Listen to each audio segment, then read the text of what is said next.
श्री स्वामी समर्थ. सुप्रभात सगळ्यांना. आज 10 एप्रिल, पुण्यतिथी सप्ताहाचा दुसरा दिवस.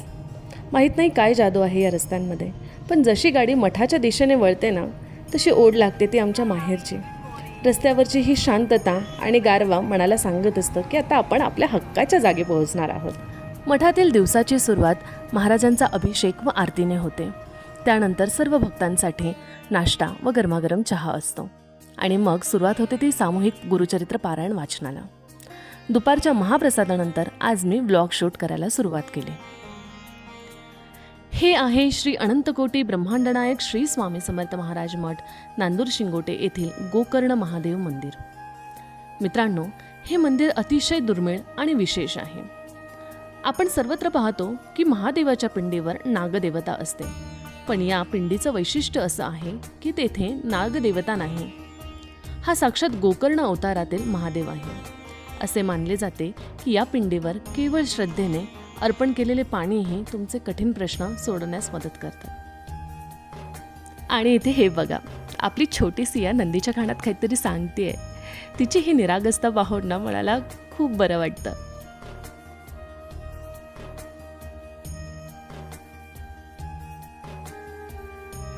मंडपात शिवाजी महाराजांची आणि स्वामींची ती भव्य मूर्ती पाहून ऊर भरून येतो.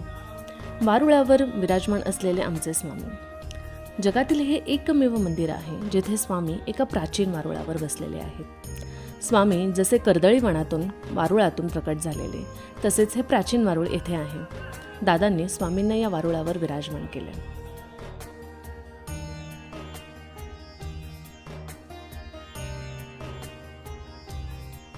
जे भक्त कामामुळे सामूहिक पारायणाला बसू शकत नाहीत, ते नंतर इथे येऊन आपली सेवा अर्पण करतात.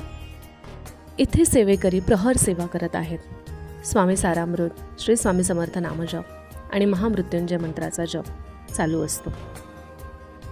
मठातील हा यज्ञकुंड अखंड प्रज्वलित असतो. विशेषतः स्वामींच्या पुण्यतिथी सप्ताहात येथे 7 दिवस विशेष याग आणि विधी चालतात. येथे नारळ किंवा दीप अर्पण करून आपली मनोकामना व्यक्त केली तर ती नक्कीच पूर्णत्वाला जाते, असा अनेक भक्तांचा अनुभव आहे. इथे हे दादा पालखी सजवत आहेत. आता आपण घेऊया स्वामींच्या पादुकांचं दर्शन. याच पादुकांवर रोज अभिषेक केला जातो. हे केवळ ठिकाण नाही तर एक अतिशय पवित्र तीर्थक्षेत्र आहे. येथे पाऊल ठेवताच मनावरचे साचलेले अर्धे ओझे क्षणात हलके होते आणि एक विलक्षण शांतता लागते. दादांना खुद्द स्वामींनी स्वप्नात दृष्टांत दिला होता की या भूमीवर माझे कायमस्वरूपी वास्तव्य आहे. स्वामींच्या याच शब्दांची प्रचिती आज येथे येणाऱ्या प्रत्येक भक्ताला येते. याच श्रद्धेपोटी आज या ठिकाणी हजारो भाविक दर्शनासाठी येतात आणि स्वामींच्या कृपेने तृप्त होऊन जातात. हे आहे भक्तनिवास. इथे बाहेरून येणाऱ्या भक्तांसाठी राहण्याची सोय विनामूल्य आहे. तसेच मठात 24 तास अन्नदानाची सोय असून कोणीही उपाशी येथून जात नाही. बाहेर कडाक्याचे ऊन असल्यामुळे आम्ही पालखीसोबत मठाबाहेर जाऊ शकलो नाही. पालखीचा हा सोहळा आम्ही इथे बसूनच बघत होतो. स्वामींची पालखी जेव्हा मठात येते तेव्हा वातावरणात एक वेगळंच चैतन्य निर्माण होतं. टाळ मृदुंगाच्या तालावरती आणि स्वामींच्या नामाच्या जयघोषात सगळे दाईदादा भान विसरून नाचतात.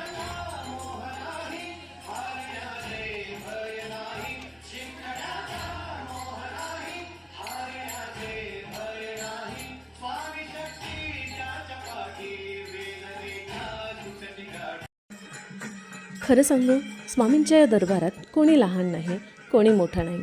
सगळे फक्त त्यांचे लेकूरवाळे भक्त आहेत.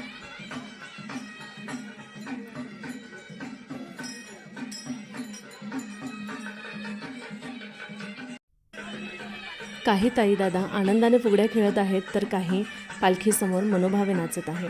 हा केवळ डान्स नाही तर स्वामींच्या प्रती असलेली ती माहेरची ओढ आणि प्रेम आहे, जे या आनंदाच्या रूपाने बाहेर पडत आहे.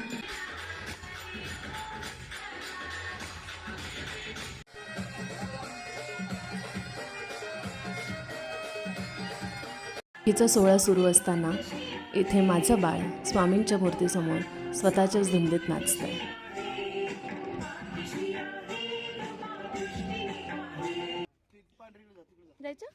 अरे मारतात वाटतं. मठामध्ये 2 गायी आणि 1 वासरू आहे.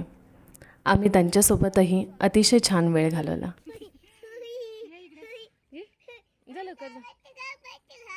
घाबरली तू, पुढे हो, माकडे जा.